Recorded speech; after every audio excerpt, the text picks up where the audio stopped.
Good morning. आज नवा question तरफ આપણે આગળ વધીએ। ક્વેશ્ચન 20 છે। શું છે ક્વેશ્ચન? ફોટો ઇલેક્ટ્રિક અસરના પ્રયોગમાં વિદ્યુત સ્થિતિમાનની ફોટો ઇલેક્ટ્રિક પ્રવાહ પર અસર સમજાવો। જુઓ, આપણે હોલવાસ અને લેનાર્ડના એક્સપેરિમેન્ટ જોયા। એમાં લેનાર્ડનો એક્સપેરિમેન્ટ જે હતો એનું એરેન્જમેન્ટ આપણે પછીથી અલગથી ભણ્યા હતા। આખું કોમ્યુટેટરવાળું જે ડાયાગ્રામ કર્યો હતો ને આપણે, કે એમાં એક વિદ્યુત વિભાર નળી હતી, ડિસ્ચાર્જ ટ્યુબ હતી, પછી એક કેથોડ, એક એનોડ પ્લેટ લીધી હતી, કેથોડ ઉપર યુવી રેઝ આપાત થાય એવી વ્યવસ્થા રાખી હતી, અને એવું જોયું હતું કે ભાઈ કેથોડ ઉપર જેવા યુવી રેઝ આપાત થાય એમાંથી ઇલેક્ટ્રોનનું ઉત્સર્જન થતું હતું, એ એનોડ તરફ એટ્રેક્ટ થતા હતા। એની એરે એક ફોટો ઇલેક્ટ્રિક પ્રવાહ માપી શકે એવું એમીટર જોડેલું હતું માઇક્રો એમ્પિયરના ક્રમનું। તો આ પ્રકારનું એરેન્જમેન્ટ હતું। હવે કમ્યુટેટરનું કામ હતું અહીંયા વોલ્ટેજને ચેન્જ કરવા, મતલબ કે કેથોડ સીની સાપેક્ષે એનોડ એના વોલ્ટેજને ધન કે ઋણ કરવા, બરાબર। એ હવે આપણે અહીંયા સમજવાના છીએ આ થિયરીમાં કે ભાઈ એમાં શું પરિસ્થિતિનું નિર્માણ થતું હતું। લેનાર્ડનો એક્સપેરિમેન્ટ જે હતો ખરેખર વોલ્ટેજ બદલતા પ્રવાહમાં શું ફરક જોવા મળતો હતો એ જોવાનું છે। બીજું આપણે એવું જોયું હતું કે લેનાર્ડની ચર્ચા મુજબ જો પ્રકાશની આવૃત્તિ બદલે તો ફોટો ઇલેક્ટ્રિક અસર ઉપર શું ફરક પડે, પ્રકાશની તીવ્રતા બદલે તો ફોટો ઇલેક્ટ્રિક અસર ઉપર શું ફરક પડે, જો વોલ્ટેજ એટલે કે બેટરીના વોલ્ટેજમાં ચેન્જીસ થાય, સી અને એ વચ્ચેના વોલ્ટેજમાં ચેન્જીસ થાય તો ફોટો ઇલેક્ટ્રિક પ્રવાહ ઉપર શું અસર થાય એ સમજવાનું છે। તો એમાં પહેલો ટોપિક આવ્યો વોલ્ટેજવાળો। આમાં આ લોકોએ તીવ્રતાનો સમાવેશ કરી દીધો છે। પહેલાં આપણે વોલ્ટેજવાળું શીખી લઈ। ઓકે, એરેન્જમેન્ટ ફરીથી યાદ કરો। ડિસ્ચાર્જ ટ્યુબ છે કાચની આખી, એમાં એક પ્લેટ કેથોડ છે સી, જેને ઉત્સર્જક સપાટી પણ કહી શકાય કેમ કે એમાંથી ઇલેક્ટ્રોનનું ઉત્સર્જન થવાનું છે। એનોડ છે એને કલેક્ટર સપાટી કહી શકાય કેમ કે ઇલેક્ટ્રોનને કલેક્ટ કરવાનું કામ એનું છે, બરાબર।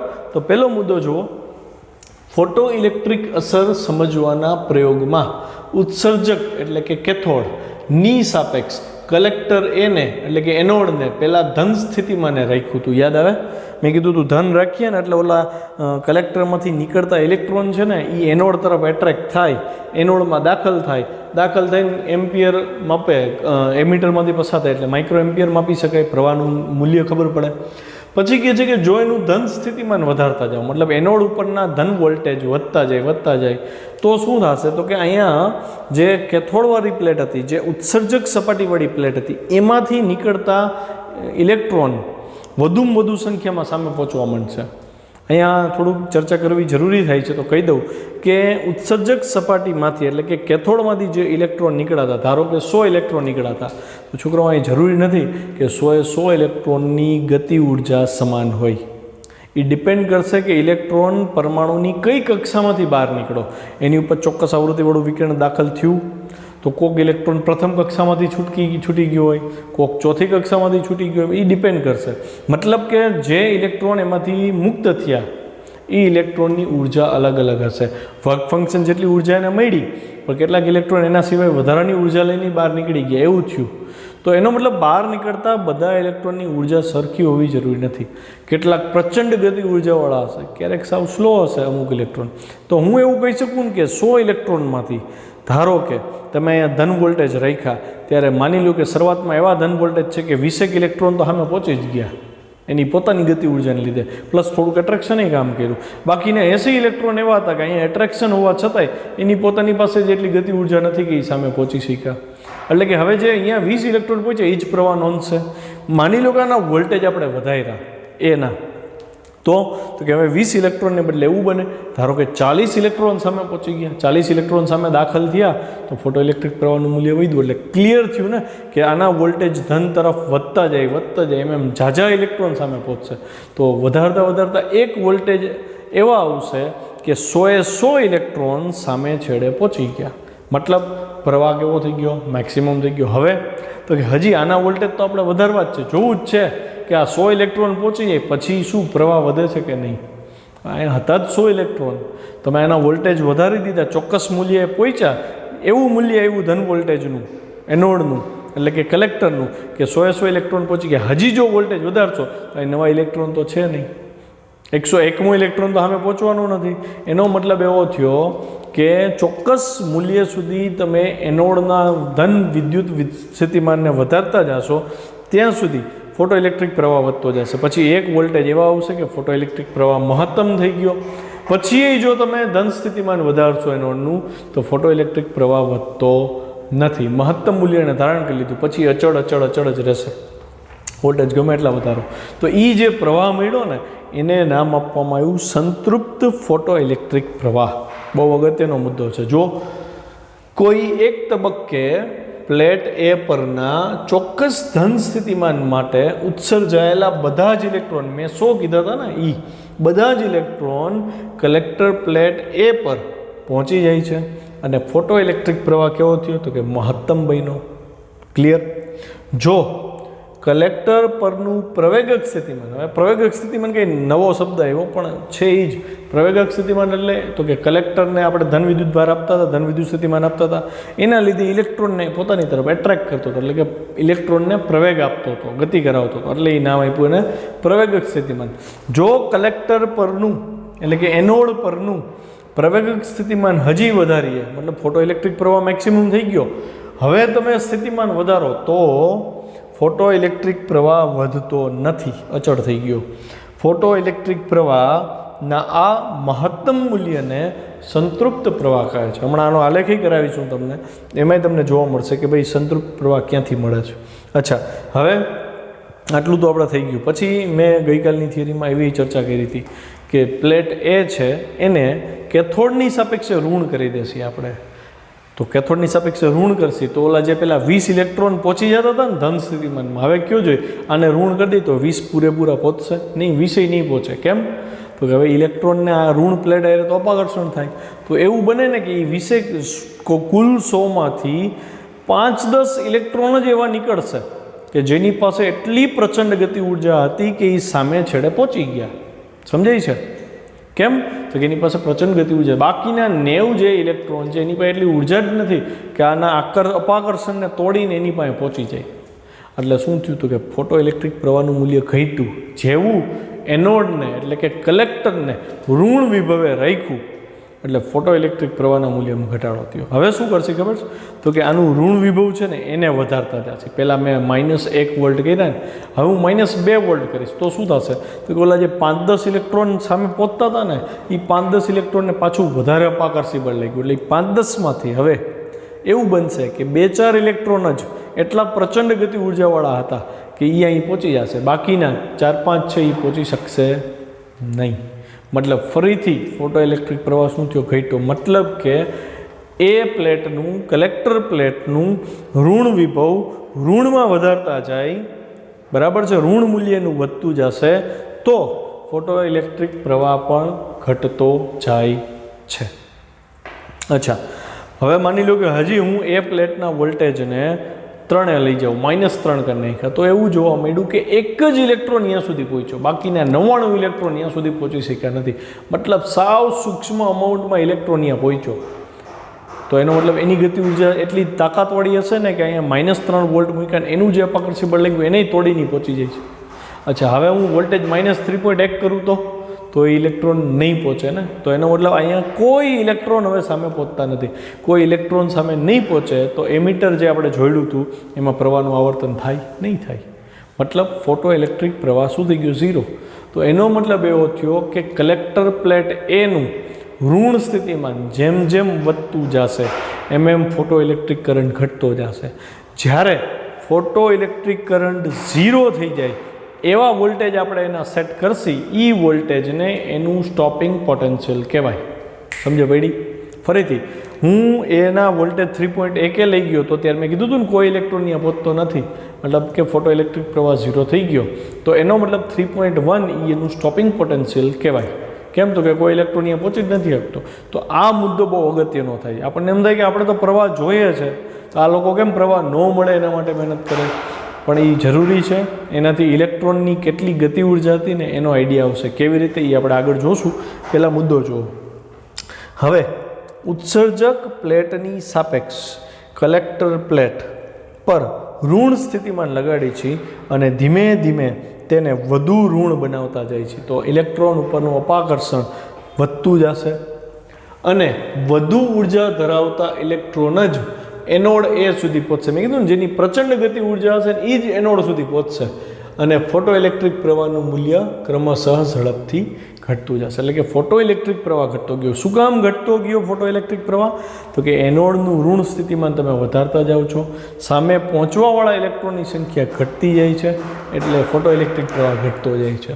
કલેક્ટર પરના જે ઋણ સ્થિતિમાનના મૂલ્ય માટે ફોટો ઇલેક્ટ્રિક પ્રવાહ શૂન્ય થાય તેને કટ ઓફ કે સ્ટોપિંગ પોટેન્શિયલ કહે છે. મેં સમજાવ્યું હતું સ્ટોપિંગ પોટેન્શિયલ મતલબ કે એનોડનું ઋણ સ્થિતિમાન તમે વધારતા જાઓ છો, ઋણ થતું જાય છે વધારે, તો ઇલેક્ટ્રોન સામે પહોંચતા બંધ થાય. એક સમય એવો આવશે, એવા વોલ્ટેજ ઋણ મળ્યા કે હવે કોઈ ઇલેક્ટ્રોન અહીં જઈ નથી શકતો, ત્યારે જે વોલ્ટેજ મળ્યા એને કટ ઓફ વોલ્ટેજ અથવા સ્ટોપિંગ પોટેન્શિયલ કહેવાય છે. જે ઋણ સ્થિતિમાનનું ક્રાંતિ મૂલ્ય છે, ક્રાંતિ મૂલ્ય એટલે એનાથી વધારે ઋણ વોલ્ટેજ નકામા થઈ ગયા, એ ક્રાંતિ મૂલ્ય એવું છે જે ઇલેક્ટ્રોનને અહીંયા જતા રોકી દે છે. એનાથી ઓછું મૂલ્ય હશે ઋણમાં તો ઇલેક્ટ્રોન જઈ શકશે, જેને V0 વડે, એટલે V0ને તમે ક્રાંતિ વોલ્ટેજ કહી શકો, પછી સ્ટોપિંગ પોટેન્શિયલ કહી શકો કે કટ ઓફ પોટેન્શિયલ પણ કહી શકો. ઉત્સર્જકની સાપેક્ષે કલેક્ટર પરના જે લઘુત્તમ ઋણ મૂલ્યને, લઘુત્તમ કેમ આપણને તો એમ નહીં, આપણે તો વધારતા જતા ઋણ, તો લઘુત્તમ કેમ તો સમજો 3.1 કોઈ ઇલેક્ટ્રોન પહોંચી નથી શકતો.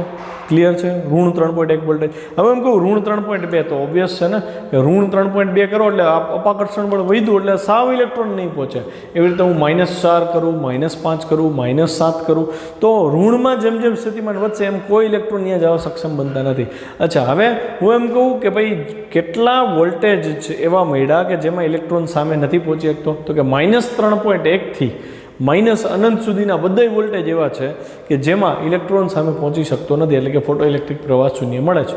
હવે હું તમને એમ કહું એ જેટલામાં પ્રવાહ શૂન્ય મળે છે એમાં લઘુત્તમ મૂલ્યવાળો વોલ્ટેજ કયો હતો? તો કે 3.1 કે જેમાં પ્રવાહ પહોંચતો નથી. એ લઘુત્તમ મૂલ્યને ક્રાંતિ વોલ્ટેજ અથવા સ્ટોપિંગ પોટેન્શિયલ કહેવામાં આવે છે. એવા સેન્સમાં લઘુત્તમ વર્ડ યુઝ કર્યો છે કે ઉત્સર્જકની સાપેક્ષે કલેક્ટર પરના જે લઘુત્તમ ઋણ મૂલ્યના વિદ્યુત સ્થિતિમાને ફોટો ઇલેક્ટ્રિક પ્રવાહ શૂન્ય થાય તેને સ્ટોપિંગ પોટેન્શિયલ કહેવાય. બરાબર? લઘુત્તમ શું કામ? હજી એકવાર સમજીએ. હું 3.1 કહું તોય આપણે કઈ કે ઇલેક્ટ્રોન નથી પહોંચતો સામે -3.1. હું કહું -3.2 તો એમાંય ઇલેક્ટ્રોન પહોંચતો નથી, તો મારે 3.1 અને 3.2માં સ્ટોપિંગ પોટેન્શિયલ કોને કહેવું? તો કે બીમાં જે લઘુત્તમ હોય એટલે કે 3.1 એને સ્ટોપિંગ પોટેન્શિયલ કહી શકાય. ખ્યાલ આવ્યો? અચ્છા, ઉલ્લેખ શું કામ કર્યો આપણે એની વાત હતી. તો સ્પષ્ટ છે કે ધાતુમાંથી ઉત્સર્જાયેલા બધા જ ફોટો ઇલેક્ટ્રોનની ઉર્જા સમાન હોતી નથી. મેં પહેલાં જ કીધું હતું કે કેથોડની પ્લેટમાંથી જેટલા ઇલેક્ટ્રોન બહાર નીકળ્યા 100 ઇલેક્ટ્રોનની વાત કરીએ તો બધાની ઉર્જા સમાન હોતી નથી. સ્ટોપિંગ પોટેન્શિયલ છે ને એની મદદથી એમાંથી જેટલા ઇલેક્ટ્રોન બહાર નીકળ્યા એમાં સૌથી વધારે ઉર્જા કોની હતી ને એ આપણે શોધી શકીએ છીએ. આપણે ને સ્ટોપિંગ પોટેન્શિયલ શું કામ ભણાવ્યા લોકો? પ્રવાહ તો 0 કરી નાખે છે. આપણે તો પ્રવાહ જોઈ છીએ તો સ્ટોપિંગ પોટેન્શિયલ શીખવાનો ફાયદો શું?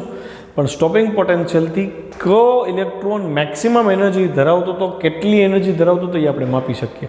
અને એ એનર્જીને તીવ્રતા એ શું સંબંધ છે, પ્રકાશની આવૃત્તિ સાથે શું સંબંધ છે, એ આપણને આગળ જતા અભ્યાસમાં કામ આવવાનું છે.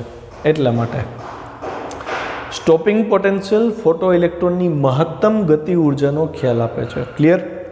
જ્યારે સ્ટોપિંગ પોટેન્શિયલ એટલું પૂરતું હોય કે જે સૌથી મહત્તમ ગતિ ઉર્જા ધરાવતા, એટલે કે આપણે કીધું 100માંથી 1-2 ઇલેક્ટ્રોન તો એવા હતા જેની પાસે પ્રચંડ ગતિ ઉર્જા હતી, એનાથી વધારે કોઈ પાસે હતી જ નહીં, તો એને કે મેક્સ કહી દઉં. તો એમ કહે છે કે સ્ટોપિંગ પોટેન્શિયલ એટલું ઇનફ હોય કે સૌથી વધુ ગતિ ઉર્જા એટલે કે મેક્સ જેટલી ઉર્જા ધરાવતા ઇલેક્ટ્રોનને, સૌથી વધુ શક્તિશાળી ઇલેક્ટ્રોનને એ અપાકર્ષિત કરીને સામે જતો રોકી શકે છે, ત્યારે ફોટો ઇલેક્ટ્રિક પ્રવાહ શૂન્ય થાય. મતલબ તમારું સ્ટોપિંગ પોટેન્શિયલ એટલું તાકાતવાળું છે કે પ્રચંડ ગતિ ઉર્જા ધરાવતા ઇલેક્ટ્રોનને સામે પહોંચવા દેતો નથી. જ્યારે આવું થશે ત્યારે ફોટો ઇલેક્ટ્રિક પ્રવાહ શૂન્ય હશે. તો હવે તમે સેકન્ડ ચેપ્ટરમાં ભણ્યા હતા વિદ્યુત ભારને પ્રાપ્ત થતી વિદ્યુત સ્થિતિ ઉર્જા U બરાબર વિદ્યુત ભાર ગુણ્યા વિદ્યુત સ્થિતિમાન, U બરાબર Q × V અથવા U બરાબર VQ. યાદ આવે? તો અહીંયા Vની બદલે હું V0 લઈ લઉં સ્ટોપિંગ પોટેન્શિયલ, Qની બદલે ઇલેક્ટ્રોન ઇલેક્ટ્રોનનો ચાર્જ E લઈ લઉં તો ઇલેક્ટ્રોનને A અને C ના વોલ્ટેજ ડ્રોપનું જે સ્થિતિમાન છે એ મળે તો ઇલેક્ટ્રોનને પ્રાપ્ત થતી ઉર્જા EV0 થઈ. આટલી ઉર્જાને લીધે ઇલેક્ટ્રોનને અપાકર્ષણ થાય, હા કે ના? તો અહીંયા ઋણ પ્લેટ છે. હવે ઇલેક્ટ્રોન ગતિ ઉર્જાથી આમ બહાર નીકળો, પણ આ બે વચ્ચે અપાકર્ષણ છે, અને અપાકર્ષણને લીધે જે સ્થિતિ ઉર્જા છે ઋણમાં મળે એ આ તરફ મળશે, ઇલેક્ટ્રોનને આમ ધક્કો મારશે. ખ્યાલ આવે છે? તો EV0 એનર્જી અને ઇલેક્ટ્રોનની ગતિ ઉર્જા 1/2 mv² આ તરફ, મહત્તમ ગતિ ઉર્જા એટલે કે મેક્સ આ તરફ, બેય સરખી હોય તો ઇલેક્ટ્રોન સામેની પ્લેટ ઉપર પહોંચી શકતો નથી. ખ્યાલ આવ્યો? એ મુદ્દાને ચર્ચામાં લીધો છે કે આમ ફોટો ઇલેક્ટ્રિક પ્રવાહ શૂન્ય મળે તે માટે ફોટો ઇલેક્ટ્રોનની મહત્તમ ગતિ ઉર્જા એટલે કે 1/2 mv² મેક્સ V0 સ્થિતિમાં ઇલેક્ટ્રોનની ઉર્જા સેકન્ડ ચેપ્ટર વાળું સૂત્ર લઈ લીધું Q × V EV0. કેમ? તો કે પોટેન્શિયલ આપણે સ્ટોપિંગ પોટેન્શિયલ લીધું હતું ને, સ્ટોપિંગ પોટેન્શિયલ જ મહત્તમ ગતિ ઉર્જા અને સ્ટોપિંગ પોટેન્શિયલને લીધે મળતી ઉર્જા બે સરખી થાય તો જ ઇલેક્ટ્રોન સામે પહોંચી શકતો નથી, જસ્ટ સામે પહોંચી શકતો નથી. જો આ પ્રયોગને વિકિરણની આવૃત્તિ અચળ રાખી અને અલગ અલગ તીવ્રતા માટે કરવામાં આવે તો આપણે તીવ્રતાનો પણ સંબંધ મેળવી શકીએ. પણ એ પહેલાં આટલું ક્લિયર થયું તમને કે મેક્સ બરાબર EV0, 1/2 mv² મેક્સ એનર્જીવાળો ઇલેક્ટ્રોન જ્યારે સામે નથી પહોંચી શકતો ત્યારે જે વોલ્ટેજ છે લઘુત્તમ મૂલ્યના એને ઋણમાં, એને સ્ટોપિંગ પોટેન્શિયલ કહેવાય. ક્લિયર? હવે મારે આમાં ગ્રાફની જરૂર પડવાની છે, બરાબર છે? તો હું આ ભાગને ઇરેઝ કરી નાખું છું. તમે જરાક રિવાઇન્ડ કરી અને આને લખી નાખજો સ્ક્રીનશોટ લઈને. અહીંયા આપણે ગ્રાફની જરૂર પડશે, તો પહેલાં ગ્રાફ સમજી લઈ પછી થિયરીને આગળ વધારીએ. આજે આ થિયરીમાં જ લગભગ આપણો લેક્ચર પૂરો થવાનો છે. એટલી અગત્યની થિયરી છે અને એટલું ડેપ્થથી આપણે એને તૈયાર કરવાનું છે. ધ્યાનથી જોજો. જે ગ્રાફ ડ્રો કરું છું એ ગ્રાફ ફોટો ઇલેક્ટ્રિક પ્રવાહ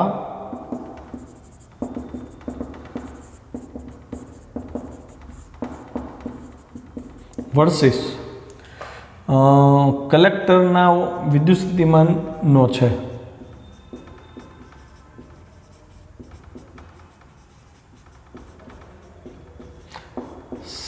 સી સાપેક્ષ એની વાત છે. સી સાપેક્ષ એને જે સ્થિતિમાન આપ્યું હતું ને એનો ગ્રાફ છે. મતલબ સી ની સાપેક્ષે એને આપણે ધન રાખ્યો તો, એને આપણે ઋણે કર્યો, બે કર્યું ને આ થિયરીમાં. તો બે પરિસ્થિતિમાં પ્રવાહ કઈ રીતે વધે છે ને એનો ગ્રાફ છે. જુઓ ધ્યાનથી. પહેલાં હું શું કરું છું તો કે પ્રકાશની આવૃત્તિ હું અચળ રાખી લઉં છું, કેમ કે આવૃત્તિ અચળ રાખીએ તો જ આપણે વોલ્ટેજ પ્રમાણે પ્રવાહમાં શું ફરક પડે છે એ જોઈ શકાય. એટલે હું I1 આવૃત્તિ લઈ લઉં છું. ધારો કે અહીં મેં 3 આવૃત્તિનો ઉલ્લેખ કર્યો ને, I1 I2 I3, હું ત્રણેય માટે વાત કરીશ. પહેલાં હું I1 આવૃત્તિનો આલેખ દોરું છું. તો એ ગ્રાફ પ્રવાહ વિરુદ્ધ વોલ્ટેજનો જે ગ્રાફ છે એ કંઈક આવી રીતે મળ્યો. થોડીક વક્રતા વધી ગઈ આવી રીતે. તો હું પહેલાં એવું સમજાવું, અહીં આપણે શરૂઆતમાં જો જોયું હતું ને કે એને ધન વિભવે રાખ્યું, તો ધન વિભવ અહીંથી સ્ટાર્ટ થાય. જોજો ધ્યાનથી, ધન વિભવ તમે વધારતા જાઓ છો. જેમ જેમ ધન સ્થિતિમાન એનું વધતું જાય એમ એમ જો પ્રવાહમાં વધારો થાય છે. આ આટલો ભાગ છે ને સુરેખ છે, આટલો ભાગ જે આપણે આગળની થિયરીમાં જોયું હતું ને કે જેમ જેમ એનું સ્થિતિમાન વધતું જશે એમ એમ પ્રવાહ સુરેખ રીતે વધતો જશે. પછી આપણે એવું કીધું હતું કે એક વોલ્ટેજ એવા મળશે અહીંયા કે અહીંયાથી 100 વોલ્ટેજે 100 ઇલેક્ટ્રોન એનોડ ઉપર પહોંચી ગયા હતા. હવે તમે વોલ્ટેજ વધારશો એના તો એ પ્રવાહ વધતો બંધ થઈ ગયો, પ્રવાહ મહત્તમ મૂલ્ય ધારણ કરી દીધું. જો અહીંયા પ્રવાહે મહત્તમ મૂલ્ય ધારણ કર્યું એટલે પ્રવાહ અહીંથી કેવો આવ્યો અને પેરેલલ આવ્યો, એટલે ઢાળ શું થઈ ગયો? 0. મતલબ પ્રવાહે અચળ કિંમત ધારણ કરી લીધી. આ પ્રવાહ છે વાય અક્ષ ઉપર. ખ્યાલ આવ્યો? અને આ પ્રયોગ મેં જે કર્યો એ મેં I1 તીવ્રતા સાથે કર્યો હતો. આવૃત્તિ અચળ રાખવાની. ધારો કે મેં જે પ્રકાશ લીધો એ રાતા રંગનો પ્રકાશ હતો, તીવ્રતા મેં એની I1 રાખી. તીવ્રતા એટલે પ્રકાશ ઝાંખો છે કે તેજસ્વી છે એ મૂલ્ય એનું તીવ્રતા ઉપરથી નક્કી થાય. તો આટલું ક્લિયર થયું. I1 ઇન્ટેન્સિટી લઈ અને મેં પ્રયોગ કર્યો તો મેં જોયું કે વોલ્ટેજ ધન થાય છે જેમ જેમ એના એમ પ્રવાહ વધે છે. અમુક ચોક્કસ મૂલ્ય મળ્યું ત્યારે પ્રવાહ મેક્સિમમ થયો. પછી વોલ્ટેજ વધવા છતાંય પ્રવાહમાં કાંઈ વધારો જોવા મળ્યો નહીં. હવે એમ થયું કે ચલો ફરીથી એક્સપેરિમેન્ટ કરીએ. બરાબર, બીજો એક્સપેરિમેન્ટ કરતાં પહેલાં પ્લેટ એને ઋણ વિભવે રાખીને જોઈ જોઈએ. ઋણ વિભવે રાખી છે આપણે, -1 રાખી તો આપણે એ વાત હતી ને, જેવું -1 રાખીને તો ફોટો ઇલેક્ટ્રિક પ્રવાહ ઘટ્યો. ધ્યાન દીજો, અહીં ફોટો ઇલેક્ટ્રિક પ્રવાહનું મૂલ્ય ઘટ્યું. વળી ઋણમાં વધારે વિદ્યુત સ્થિતિમાન આપ્યું તો તમે જો ગ્રાફ પાછો ઘટ્યો. એમ કરતાં કરતાં 3.1 મેં રેન્ડમ આંકડો કીધો હતો, તો એવા એક વોલ્ટેજ મળ્યા કે જ્યારે ફોટો ઇલેક્ટ્રિક પ્રવાહ એટલે કે આ પ્રવાહનું છે તો શું થઈ ગયું, 0 થઈ ગયું અહીંયા. તો અહીંયા જે વોલ્ટેજ મળ્યા એને આપણે નામ આપ્યું હતું સ્ટોપિંગ પોટેન્શિયલ V0. તો ગ્રાફમાં મેં દર્શાવી દીધું સ્ટોપિંગ પોટેન્શિયલ. હવે પ્રાયોગિક રીતે મેં ઇન્ટેન્સિટી ચેન્જ કરી, I2 ઇન્ટેન્સિટીનું મૂલ્ય I1 કરતાં વધુ છે. ઇન્ટેન્સિટી વધી એટલે કે હું ઝાંખો રાતો પ્રકાશ લેવાને બદલે હવે થોડોક બ્રાઇટ રેડ લાઇટ લઈશ, તેજસ્વી પ્રકાશ લીધો મેં. તો પ્રાયોગિક રીતે જે બિંદુઓ મળ્યા એને જોડીએ આપણે, તો એ જે ગ્રાફ મળ્યો ને છોકરાઓ, એ ગ્રાફ આવો મળ્યો.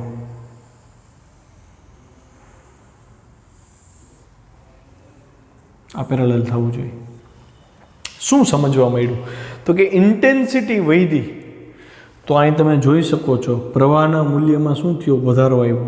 સંતૃપ્ત પ્રવાહનું મૂલ્ય પણ વધ્યું. મતલબ પ્રકાશની તીવ્રતા વધે તો ફોટો ઇલેક્ટ્રિક પ્રવાહનું સંતૃપ્ત મૂલ્ય પણ વધે છે. આ એક જજમેન્ટ આવ્યું.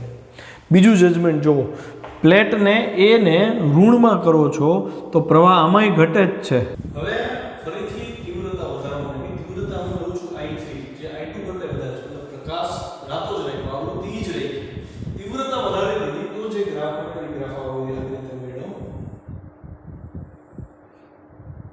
તો તમે જોઈ શકો છો કે ફરીથી અહીંયા સંતૃપ્ત મૂલ્ય આવી ગયું એટલે અચળ થઈ ગયું, અને અહીંથી વિદ્યુત પ્રવાહમાં જો વધારો જોવા મળ્યો. મતલબ અહીંયા એક વસ્તુ ક્લિયર થઈ, જેમ પ્રકાશની તીવ્રતા વધતી ગઈ તેમ સંતૃપ્ત ફોટો ઇલેક્ટ્રિક પ્રવાહનું મૂલ્ય પણ વધ્યું. એક જજમેન્ટ મળ્યું. હવે આ મુદ્દાને આપણે અહીંયા જોઈએ. ફરીથી અહીં જો આ પ્રયોગને વિકિરણની આવૃત્તિ અચળ રાખી, એટલે કે રાતો પ્રકાશ લીધો તો રાતો પ્રકાશ જ લીધો અને આવૃત્તિ અચળ થઈ ગઈ. જુદી જુદી તીવ્રતાઓ લીધી, I1 I2 I3 વધતા ક્રમની. એવા વિકિરણો આપાત કરી દરેક માટે ફોટો ઇલેક્ટ્રિક પ્રવાહ એટલે કે y અક્ષ વિરુદ્ધ કલેક્ટર પ્લેટનું સ્થિતિમાન એટલે કે x અક્ષ ઉપર એનો આલેખ દોરતા આલેખ નીચે મુજબ મળે. તમારે આ મુદ્દાની નીચે આલેખનો સમાવેશ કરવાનો છે. ઓકે, હવે જો ધ્યાનથી આલેખને સમજીએ. આલેખ પરથી સ્પષ્ટ છે કે સંતૃપ્ત પ્રવાહ એટલે આ ત્રણેય કરેલા તીવ્રતા વધતા ઊંચા મૂલ્યના મળે છે. મતલબ તીવ્રતા વધી તો સંતૃપ્ત પ્રવાહોમાં પણ જો વધારો આવ્યો. ખ્યાલ આવ્યો? એટલે કે 1 સેકન્ડમાં ઉત્સર્જાતા ઇલેક્ટ્રોન્સની સંખ્યા આપાત વિકિરણની તીવ્રતાના સમપ્રમાણમાં છે. મતલબ હું એવું કહી શકું કે એક પ્લેટ હતી જે કેથોડની, એમાંથી 100 ઇલેક્ટ્રોન નીકળતા હતા. ધારો કે I1 ઇન્ટેન્સિટી હતી ત્યારે. હવે જેવી ઇન્ટેન્સિટી I2 વધી, મતલબ ઇન્ટેન્સિટી વધી તો ઓલા 1 સેકન્ડમાં 100 ઇલેક્ટ્રોન નીકળતા હતા. હવે એવું બને કે વધુ તીવ્રતાને લીધે 1 સેકન્ડમાં 125 ઇલેક્ટ્રોન નીકળે. 125 ઇલેક્ટ્રોન નીકળ્યા, ઇલેક્ટ્રોનની સંખ્યા વધી તો એના લીધે સામે પ્રવાહની સંખ્યા પણ, પ્રવાહના મૂલ્યમાં પણ વધારો જોવા મળ્યો. પછી તો કે હજી તીવ્રતા વધારી તો એવું બને કે 1 સેકન્ડમાં 150 ઇલેક્ટ્રોન નીકળ્યા ઉત્સર્જક સપાટીમાંથી. એનો મતલબ એવો થયો કે સપાટીમાંથી નીકળતા ઇલેક્ટ્રોનની સંખ્યા તીવ્રતાના સમપ્રમાણમાં છે. એકમ સમયમાં, આ છે લખો ઉપર, એકમ સમયમાં ઉત્સર્જાતા ઇલેક્ટ્રોનની સંખ્યા તીવ્રતાના સમપ્રમાણમાં છે. બરાબર? અચ્છા, બીજી વસ્તુ એક જોવા મળી કે તીવ્રતા જો અલગ અલગ છે પણ છતાંય ત્રણેય કિસ્સામાં જે વર્ક સોરી જે સ્ટોપિંગ પોટેન્શિયલ, એ સ્ટોપિંગ પોટેન્શિયલ ત્રણેય કિસ્સામાં સરખો હોય. મતલબ ઇલેક્ટ્રોનને 100 ઇલેક્ટ્રોન નીકળ્યા કે 125 નીકળ્યા કે 150 નીકળ્યા, ત્રણેય વખતે અહીંયા -3.1 જ કોઈ ઇલેક્ટ્રોન પહોંચવા સક્ષમ રહેતો નથી. મતલબ એવો થયો કે તીવ્રતા તમારે બદલવી એટલી બદલો, સ્ટોપિંગ પોટેન્શિયલમાં કંઈ ફરક પડ્યો નહીં. મતલબ સ્ટોપિંગ પોટેન્શિયલને તીવ્રતા એને કોઈ લેવા દેવા નથી. બહુ અગત્યનું પરિણામ છે. અહીંયા જ ખબર પડે શું કામ સ્ટોપિંગ પોટેન્શિયલ આપણને શીખવવામાં આવે. જો ધ્યાનથી, સ્ટોપિંગ પોટેન્શિયલ ઇન્ટુ એનર્જી એટલે kmax ઇલેક્ટ્રોનની ગતિ ઉર્જા મેં કીધું હતું. સ્ટોપિંગ પોટેન્શિયલ ઇલેક્ટ્રોનની ગતિ ઉર્જા આપે. હવે ધ્યાનથી જો સ્ટોપિંગ પોટેન્શિયલ ને તીવ્રતા એ સંબંધ નથી તો હું હવે એવું કહી શકું કે ઇલેક્ટ્રોન જે ગતિ ઉર્જા નીકળો હતો એને તીવ્રતા હારે કોઈ સંબંધ નથી. ઇલેક્ટ્રોનની ગતિ ઉર્જાને તીવ્રતા હારે સંબંધ નથી. કેમ? કે સ્ટોપિંગ પોટેન્શિયલ તીવ્રતા બદલવા છતાં અચળ રહે છે, તો મહત્તમ ગતિ ઉર્જા જે ઇલેક્ટ્રોન પાસે હતી એ તીવ્રતા વધવા છતાં બદલાતી નથી. જો આ એક વિરોધાભાસવાળું પરિણામ છે, તમને ન ખબર હોય તો ન મહિનો પણ કહી દઉં. આપણે જોયું કે તીવ્રતા એટલે ઉર્જાના છેદમાં સમય ગુણ્યા ક્ષેત્રફળ, મતલબ તીવ્રતા વધે તો ઉર્જા વધવી જોઈએ ને, બરાબર? તો આપણે તીવ્રતા વધી, બરાબર, તીવ્રતા વધે છતાંય ઇલેક્ટ્રોનની ગતિ ઉર્જા તીવ્રતાથી મુક્ત થઈ, સ્વતંત્ર છે. પોટેન્શિયલ તીવ્રતાના વધવા સાથે બદલાતું નથી, તેથી ગતિ ઉર્જા તીવ્રતાના વધવા સાથે બદલાતી નથી. પણ જે જૂનું ભૌતિક વિજ્ઞાન છે એ એમ કહે છે કે તીવ્રતા વધે તો ઉર્જા વધે, જ્યારે અહીંયા એવું જોવા મળ્યું કે તીવ્રતા વધે છે છતાં ઉર્જા વધતી નથી. એટલે આ એક નાનો વિરોધાભાસ છે. એના લીધે આલ્બર્ટ આઇન્સ્ટાઈને ફોટોઇલેક્ટ્રિક અસરની શોધ કરી હતી. આ એક મુદ્દાઓ ખ્યાલ આવ્યો? જો આ મુદ્દાને સમજીએ કે આલેખ પરથી કહી શકાય કે આપાત વિકિરણની આપેલ આવૃત્તિ માટે, એટલે કે આવૃત્તિ અચળ રહે, સ્ટોપિંગ પોટેન્શિયલ તીવ્રતા પર આધાર રાખતો નથી. આલેખ પરથી કહી શકાય સ્ટોપિંગ પોટેન્શિયલ તીવ્રતા પર આધાર રાખતો નથી, કેમ કે ત્રણેય આવૃત્તિ માટે સ્ટોપિંગ પોટેન્શિયલ તો એક જ છે. અચ્છા, એટલે કે ફોટો ઇલેક્ટ્રોનની ગતિ ઉર્જા, સ્ટોપિંગ પોટેન્શિયલ અને ગતિ ઉર્જા સમપ્રમાણમાં જો તો ગતિ ઉર્જા પણ તીવ્રતા પર આધાર રાખશે નહીં. તો આપણને આધાર કોની પર રાખશે? એ આધાર રાખશે પ્રકાશ ઉદ્યોગની આવૃત્તિ, પ્રકાશની જે આવૃત્તિ હતી એની પર આધાર રાખશે અને ઉત્સર્જક પ્લેટના દ્રવ્ય પર આધાર રાખશે. મતલબ ઇલેક્ટ્રોન બહાર નીકળે છે, કેટલી ગતિ ઉર્જા લઈને નીકળશે એ તમે કેટલી આવૃત્તિનો પ્રકાશ દાખલ કર્યો એના ઉપરથી નક્કી થશે. પ્લસ કે કયું દ્રવ્ય તમે અહીંયા ધ્યાનમાં લીધું હતું, જે કેથોડની પ્લેટ હતી, કઈ પ્લેટ હતી? ઝિંક હતી, કેડમિયમ હતી, મેગ્નેશિયમ હતી.